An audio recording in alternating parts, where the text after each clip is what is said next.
ஆண்டவராகிய இயேசு கிறிஸ்துவின் நாமத்தில் காலை வாழ்த்துக்கள். இன்றைய மன்னா, நீங்கள் உங்கள் பேரை நினைக்க பண்ணும் அடையாளங்கள் சாம்பலுக்கு சரி, உங்கள் மேட்டிமைகள் சேற்று குவியல்களுக்கு சமானம். யோபு 13:12. இந்த அருமையான காலை வேளையிலே மேட்டிமை குறித்து தான் பார்த்து வருகிறோம். யோபுவின் சிநேகிதர்கள் தங்களுடைய பெயரை பெரிய அடையாளமாக காட்டுறாங்க. யோபு சொல்கிறாரு, அது சாம்பலுக்கு சரி, நீங்கள் மேட்டிமையாக இருக்கிறீங்கல்ல, உங்கள் மேட்டிமையெல்லாம் சேற்று குவியலுக்கு சமானம். என்னை நீங்கள் இவ்வளோ பேசுகிறீங்க, ஆனால் கர்த்தர் என்னோடு கூட இருக்கிறார். நான் நீங்கள் மௌனமாக மட்டும் இருங்க, நான் பேசுகிறேன், எனக்கு வர்றது வரட்டும். நீங்கள் பேசுறதுக்கு உங்களுக்கு எந்த விதமான ரைட்ஸும் இல்லை, நீங்கள் உங்களை பாருங்கள் அப்படின்னு சொல்லிட்டு உங்களை நீங்கள் ஆராய்ந்து பார்த்தால் அது உங்களுக்கு நலமாக இருக்குமோ. மனுஷனை பரியாசம் பண்ணியது போல அவரை பரியாசம் பண்ணுவீர்களோ என்று சொல்லி அவர் சொல்கிறத பார்க்குறோம். 15ஆம் வசனம் தான், அவர் என்னை கொன்று போட்டாலும் அவர் மேல் நான் நம்பிக்கையாய் இருப்பேன், ஆனாலும் என் வழிகளை அவருக்கு முன்பாக ரூபகாரம் பண்ணுவேன். அவரே என் ரட்சிப்பு, மாயக்காரனோ அவர் சந்நிதியில் சேரான் என்று சொல்லப்பட்டிருக்கு. பாருங்கள், நம்ம காலத்துக்கு பிறகு நம்மளை பற்றி நம்முடைய குடும்பத்தினர், நம்முடைய நண்பர்கள், மற்றவர்கள் என்ன கூறுறாங்க அப்படின்றத ரொம்ப நம்ம சிந்திக்கணும். யோபுடைய வாழ்க்கையில் எவ்வளோ பெரிய காரியம் அப்படிலாம் இருந்தாலும் ஆண்டவர் சாட்சி சொல்கிறார். என் தாசனாகி யோபுவை போல நிதானமாய் நீங்கள் பேசவில்லை, போங்க பலி கொடுக்கறது அங்கே போங்கன்னு சொல்கிறார்.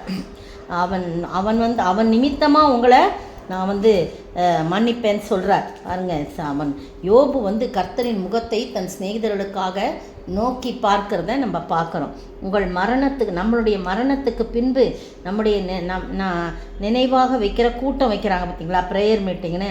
அப்போ என்ன பேசப்படணும்னு நம்ம விரும்புகிறோன்றத நம்ம எழுதி பார்த்தா தெரியும், நம்மளை பற்றி என்ன பேச முடியும் அப்படின்னு. நம்முடைய வாழ்க்கையில் எந்த ஒரு பிரச்சனை வந்தாலும் யோபுவை போல் அவர் என்னை கொன்று போட்டாலும் அவர் மேல் நம்பிக்கையாயிருப்பேன், அவரே என் ரட்சிப்பு என்று கூறும் அளவுக்கு மகத்தான நிலையில் யோபு வந்தார். அதுபோல் நம்மளும் பாடுகள் மத்தியில், அவர் அடைந்த பெரிய கஷ்டங்கள் மத்தியில் கொன்று போட்டாலும் அவருடைய நம்பிக்கை எங்கே வச்சிருக்கிறாராம்.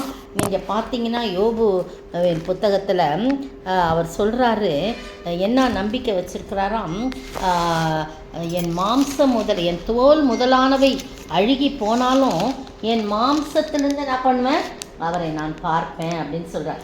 என் மாம்சத்திலிருந்து நான் அவரை துதிப்பேன் அப்படின்னு சொல்கிறத நம்ம வாசிக்கிறோம். இந்த அருமையான வேளையில் 19:25-27 பாருங்கள். என் மீட்பர் உயிரோடு இருக்கிறார் என்றும் அவர் கடைசி நாளில் பூமியின் மேல் நிற்பார் என்றும் நான் அறிந்திருக்கிறேன்.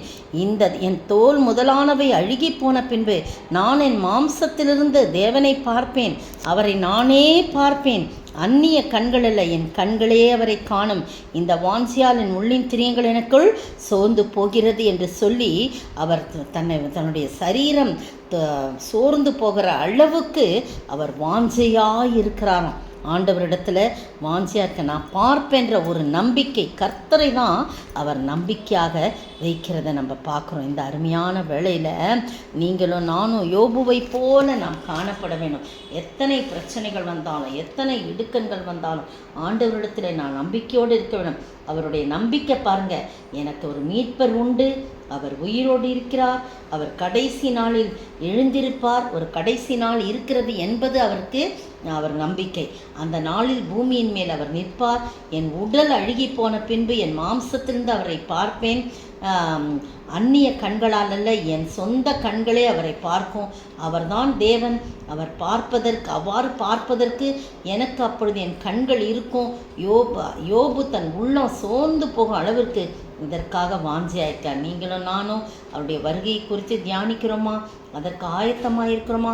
அதற்கு வாஞ்சியாக இருக்கிறோமா? யோபுடைய வாழ்க்கை நமக்கு முன்மாதிரியாக இருக்கட்டும். யோபுடைய ஃப்ரெண்ட்ஸ் மாதிரி இல்லாதபடி, மற்றவர்கள் கஷ்டப்படும் போது இன்னும் கொஞ்சம் ஏற்றி விட்டு கொண்டு இருக்காதபடி, கடைசியிலே நியாய தீர்ப்பு கிடைச்சிச்சு அவங்களுக்கு.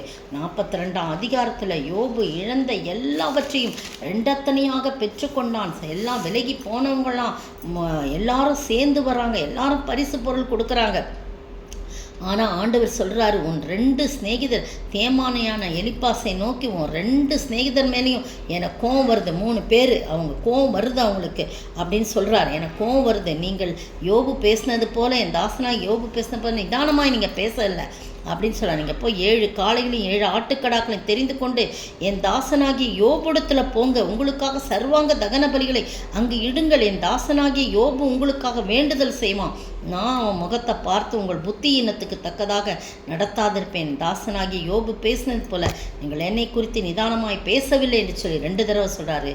அதே போல் அவங்க போய் தேமானியனான எலிப்பாசு, சூகியனான பில்தாத்து, நாகமாத்தியனான சோப்பார் எல்லாம் போய் அவர் யோபு சொன்னபடி, கர்த்தர் சொன்னபடி செய்கிறாங்க. கர்த்தர் யோபுவின் முகத்தை பார்க்குறார். யோபு தன் சிநேகிதருக்காக ஜெபிக்கிறார், வேண்டுதல் செய்கிறார்.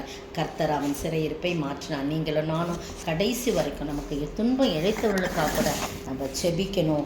அவர்களுக்காக நம்ம ஆண்டவர்கிட்ட வேண்டுதல் செய்யணும். அப்படிப்பட்ட ஆசீர்வாதத்தை நாம் பெற்று வாழ எந்த மேட்டிமையான சிந்தனை சிந்திக்காதபடி அது சேற்றை போல இருக்கும், சேற்று குவியலை போல இருக்கும். எனவே அப்படிப்பட்ட மேட்டிமையான எண்ணம் கொள்ளாதபடி தாழ்மையோடு வாழ ஆண்டவர் தாமே கிருபை செய்வாராக. ஆமென்.